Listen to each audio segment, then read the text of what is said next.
Ciao amici di Con, siamo a Ogliano, alla festa del Prosecco, dove in una delle stanze della vecchia scuola elementare è stato messo in esposizione una raccolta di stoffe e lavorati di trami e intrecci contemporanei curati dal gruppo Steel Handmade, un collettivo di tessitori veneti, friulani, che lavorano con telai meccanici ma ad azione manuale, come quello che vediamo in primo piano.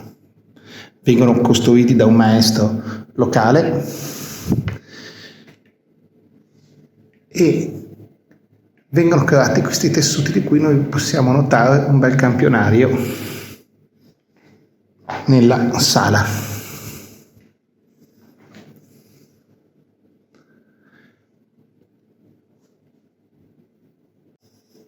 Ecco una serie di tessuti, vediamo la diversità, abbiamo tessuti liberi come costruzione, altri più geometrici, altri più schematici, con disegni, con tessiture completamente differenti e con filati differenti.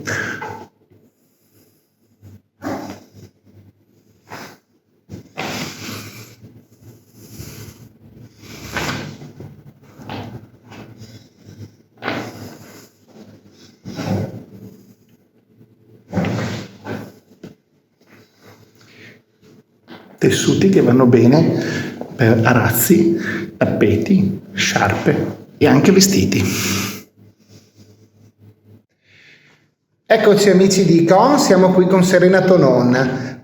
Serena, raccontaci la storia della tua vita in questo ambito del tessuto. Chi sei innanzitutto? Sono una innamorata della tessitura da quando nell'87 ho fatto l'istituto d'arte a Vittorio Veneto in arte del tessuto. È una passione che mi è rimasta dentro nell'anima, nel cuore, che mi ha inseguito. Io l'ho inseguita anche quando le speranze sembravano andate, però poi nella vita bisogna avere il coraggio di decidere e quindi ho deciso nel 2022 di prendere questa strada e che mi ha portato grandi cose fino ad arrivare qua a Mogliano oggi, grazie anche alla Proloco che mi ha dato questa possibilità. Se no altrimenti non potrebbe esserci questa mostra. Quindi il Covid anche per te come per altri è stata una sliding doors? Certo, era un embrionale nel 2019 e poi tutto è venuto da sé, quindi è stato il motivo di prendere la decisione. Oggi non sono per niente pentita e anzi questo dimostra che era la mia strada. Cos'è che fai essenzialmente nelle tue lavorazioni? Tu lavori con le macchine a mano, ci racconti come funziona? È un proprio dire macchine, perché sono proprio telai a mano che non hanno nessun intervento elettronico e la ricerca che c'è stata in tutti questi anni è stata prima con un telaio, però sicuramente negli ultimi 2 anni si è incrementata anche con sperimentazione di nuovi telai e lo ha dimostrazione anche in alcune opere che ci sono qui esposte, grazie anche a una grande amicizia che è nata con Giorgio Simonella, che è uno dei 4 costruttori di telaio in Italia e che fortunatamente è di Oderzo e quindi abbiamo modo di frequentarci. Siamo davanti a un telaio, allora raccontaci la storia innanzitutto di questi telai fatti a mano, che ci hai appena detto che sono fatti da un artigiano locale, e poi quello che fai anche te con questi telai. Certo. Questi tutto sommato sono dei telai a mano moderni. Giorgio Simonella concepisce questi telai in 2 step. La prima parte è la base che viene anche a volte acquistata dai corsisti nel momento in cui si approcciano alla tessitura, per poi acquistare in un secondo momento il castello in cui ha la possibilità di creare disegni complessi che si chiama 8 ricci. Concettualmente più ricci abbiamo, più abbiamo possibilità di creare tessuti complessi. Nelle famiglie di genere erano massimo fino a 4 che permette di fare trecci complessi però fino a un certo punto. In questo caso qua possiamo portarcelo in vacanza oppure non tanto per produrre ma quanto per sperimentare o fare il nostro piccolo pezzo d'abbigliamento come quello che mi vedete addosso oppure una borsetta, eccetera, eccetera. È molto, da una parte semplice dirlo così, però come ci vuole un attimo di insegnamento, di preparazione, a seconda di come muoviamo queste leve noi creiamo un disegno che fanno parte di schemi che possiamo trovare nell'antichità della tessitura o nello stesso tempo copiare da manuali che sono a disposizione, la maggior parte inglesi. Da questo telaio nasce per esempio la sperimentazione di un campionario per poi andare a vedere dopo le opere che sono esposte, che vengono fuori da questo telaio, per poter poi ricreare dal semplice esercizio copiato dal libro il nostro tessuto, che non è svincolato da una ricetta del filato e dallo stupore ogni volta che può dare questo a seconda di come lo intrecciamo. Ok, qui con questi telai tu fai i corsi? Sì, e questa è anche la sede? Sì, proprio in questa stanza, quando non c'è la mostra, si svolgono giovedì sera dei telai in cui ci possono essere dei principianti che svolgono lezione in 2 lezioni e poi si comincia un lungo percorso a seconda di come uno vuole e desidera arrivare. Gli avanzati appunto si va a imparare le armature, il filato, e una delle domande appunto che ci si chiede sempre ci si chiede a me ma anche alle mie allieve cosa fare avviene solo dai fallimenti, dalle prove, dalle sperimentazioni con filati diversi, con intrecci diversi, però il successo è sempre garantito ed è questa una delle emozioni della tessitura. Siete un gruppo Still and Made complesso, siete in tanti? Still Made è un progetto sociale per vivere meglio e riprenderci un po' il nostro tempo e questo è lo spirito, indipendentemente dalla complessità della tessitura in cui si vuole arrivare.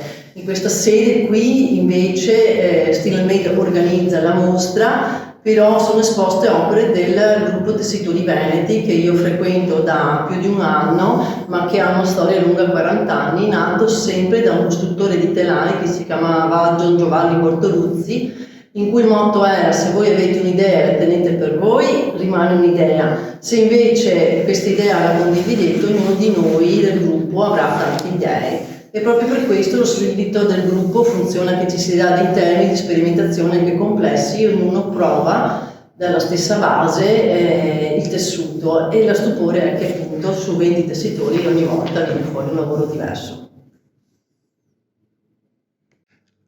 Abbiamo cambiato inquadratura anche perché c'è una bellissima storia riguardo le immagini che stai mostrando. È il recupero di una tradizione, il recupero di un'arte, un artigianato che rischiava di scomparire, si rischiava di perdere la conoscenza. Ce la racconti? Sì, allora questo è l'ultimo acquisto del mio 15° telaio e proviene da Bieno, perché il problema dei telai antichi sta proprio nel saperli utilizzare e non musealizzarli. Questo avviene proprio il 1° marzo del 2024, in cui questo è dove lo abbiamo trovato. In questo momento è stato smontato, è in restauro per essere pronto a Scomigo, un nuovo laboratorio nel prossimo autunno, e in pratica ha una lunga storia che sto cercando di ricostruire, perché non è solo la storia del tessitore ma anche la storia dei telai e di come noi ci approcciamo e cosa riusciamo a fare uscire da loro. Nasce in un museo di Zurigo che in fase di restauro non avevano più lo spazio, comincia da lì un lungo peregrinare in Val Venosta, in una casa di montagna in Alto Adige, quindi dalla Svizzera attraversa il confine ed entra dalla Svizzera, diciamo, ed entra dentro in Alto Adige, nella zona diciamo anche più remota dell'Alto Adige, quella più tradizionalista. Sto proprio recuperando le foto di dov'era, perché era dentro una casa in cui si accedeva attraverso una chiesa, proprio in cima a una montagna, data una signora che si chiamava Kira, che però poi nel tempo lei si trasferisce a Merano, non riesce più a tessere e diventa, per farla breve, di proprietà della Scuola di Piccoli Saperi di Bieno, che cerca disperatamente uno spazio. Bieno fa parte, la Scuola di Piccoli Saperi, dell'Ecomuseo della Valsugana, e in vari anni non si è riuscito a trovare uno spazio, ma il motivo per cui è arrivato a me è perché la persona che lo sapeva usare, che doveva diffondere anche una cultura cultura attraverso il lavoro delle donne, di tirarle fuori dalle case da una cultura maschilista che racconterò in futuro, non è riuscita a trovare lo spazio, ma anche perché questa signora è morta e quindi con lei tutto il sapere della tessitura, quindi c'è stato proprio uno scambio d'amore, nel senso che loro hanno donato a me questo telaio perché sanno che non verrà musealizzato ma utilizzato in cambio di lezioni di tessitura base. Quindi la scuola dei piccoli saperi di Bieno andrà avanti in altre forme e questo telaio rivivrà proprio qui a Treviso, a Ascomigo. Quindi il percorso è stato questo: del telaio è stato dal museo svizzero alla Val Venosta, poi dalla Val Venosta si è avvicinato a noi in Val Sugana, quindi in Trentino, in Alto Trentino, fino ad arrivare a Scumigo. Sì. Quindi ha attraversato le Alpi in maniera trasversale. Ma dove è stato fatto questo? È stato fatto, porta ancora la marca di un tedesca che per noi tessitori il fatto che sia tedesco è sinonimo di precisione e di funzionalità.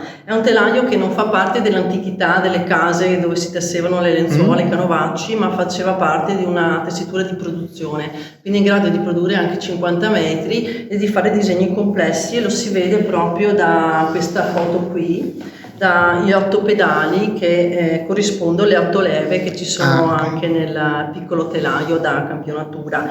Quindi adesso stiamo restaurando il legno e ricostruendolo, addirittura l'ordito che c'è qua porta ancora i giornali svizzeri con la data in cui ha smesso di funzionare e diventa anche quello patrimonio della storia del storico, teatro. assolutamente, anche quello. È una bellissima storia questa di recupero di un'arte che si rischiava di scomparire. Per fortuna che ci sei stata te che ce l'hai raccontata. Ci troviamo di fronte a una serie di drappi che noi li chiamiamo così, che scendono, che adesso Serena ci racconterà cosa sono. Innanzitutto come si creano? Sono dati dall'incrocio di fili di trama e ordito perpendicolari che si intersecano e si tessono. Ecco. E noi del gruppo Tessitori Veneti siamo diverse personalità e di diverse parti del Veneto fino allo sconfinare nel bresciano.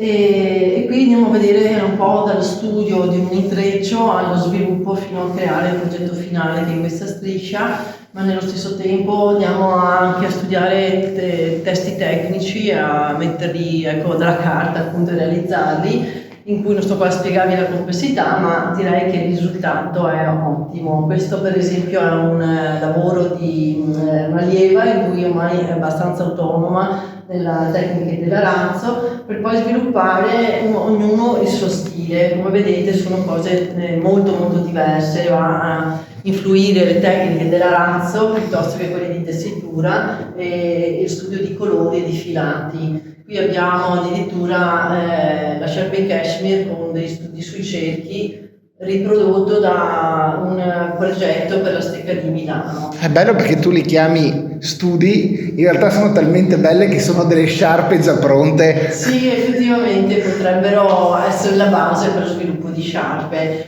Ci tengo tanto a sviluppare questo tipo di tessitura. E allora ci avviciniamo con l'inquadratura. Sì. In questo caso abbiamo 3 tappeti anche, e non sono 3 tappeti banali perché nasce da anche uno studio dei telai. Nasce dagli studi di un tessitore inglese che si chiamava Peter Collingwood, in cui nella sua vita incontra la tessitura, se ne innamora. Era un medico, decide nella sua vita di fare il tessitore, di mantenere la famiglia come tessitore e non più come medico. Quindi per poter fare questo studia anche un tipo di telaio per creare sia i disegni ma anche produrli in velocità. E Giorgio Simonella è l'unico in Italia che ha fatto questa modifica al telaio e abbiamo sperimentato la tecnica attraverso la costruzione di questi disegni. Abbiamo questo, poi abbiamo questo qui, in cui anche Giorgio si è cimentato come tessitore, e l'ultima prova che possiamo vedere, l'ultima prova che vediamo è questo qui, che è un po' il risultato del terzo tappeto, e direi che comunque siamo arrivati un po' a capire come far uscire dal telaio il suo giusto tessuto. Notizia proprio recente, sembra che forse arrivi anche a Scumigo e telaio per fare questa tipologia di tappeti. È stato un connubio di studi, ma di amicizia e anche di sperimentazione, che fa proprio parte del gruppo Tessitori Veneti, questo scambio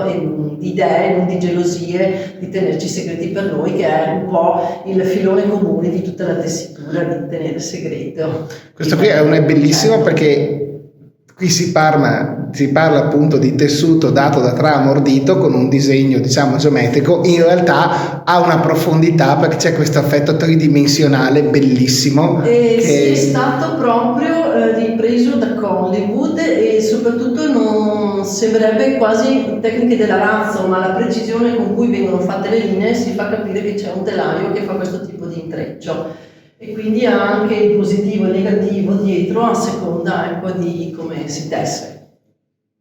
Questi sono degli arazzi a tutti gli effetti? Sì, questi qua vanno diciamo oltre l'intreccio della trama e l'ordito della armatura tela, che è la base. L'armatura tela viene diciamo plasmata dalle mani del tessitore e possiamo costruire qualsiasi forma. Non è veloce quanto fare una sciarpa, perché a volte per poter fare questi tipi di intrecci andiamo avanti anche mesi. Lo si vede benissimo in questo arazzo in cui c'è stato un lavoro non di poco conto e comunque sicuramente si parla di mesi per poter farlo così perfettamente. Ci fai vedere il recto?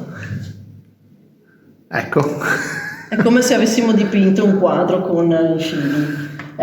Questo è Gisella Toffoletto di Oderzo, che ho scoperto recentemente del gruppo Tessitori e devo dire che è talentuosa. Per poi passare per esempio in intrecci in cui si sperimenta il filato, che diventa anche la parte più interessante, più avvincente della tessitura. Qui addirittura siamo con i fili di ortica e anche chi ha possibilità di venire a visitare la mostra e toccare con le mani si sente tutta la materialità del filato e di ciò che è stato intrecciato. È anche un recupero diciamo storico, perché nella storia dell'uomo l'uomo ha imparato da quando ha cominciato a tessere, ha utilizzato ogni possibile tessuto o comunque fibra che si prestava, perché questa qui è filo d'ortica, ma cos'è che possiamo usare anche? Filo di ginestra, fili di canapa, fili di lino, ce lo possiamo anche creare noi, di noi c'è anche una che fa fili di carta, cioè tutto si può intrecciare, ma in questo caso c'è il connubio degli antichi rimettaggi tradizionali che facevano in casa con appunto la maestria del disegno più l'effetto del filato. E questo è per esempio un ragazzo di 38 anni di Bardolino, che è il più sperimentatore tra di noi e che comunque stiamo aprendo dei canali anche attraverso delle pubblicazioni. Cosa abbiamo davanti?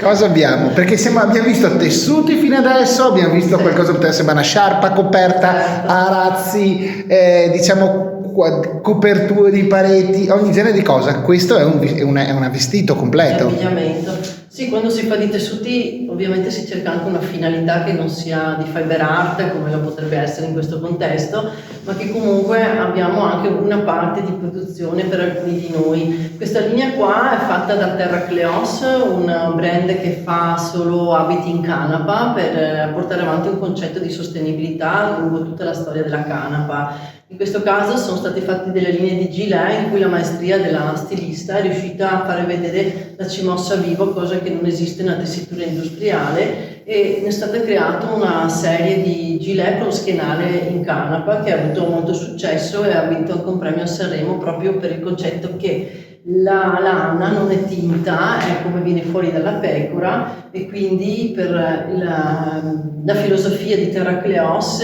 i tessuti erano il giusto connubio con quello che voleva comunicare con la sua linea di vestiti.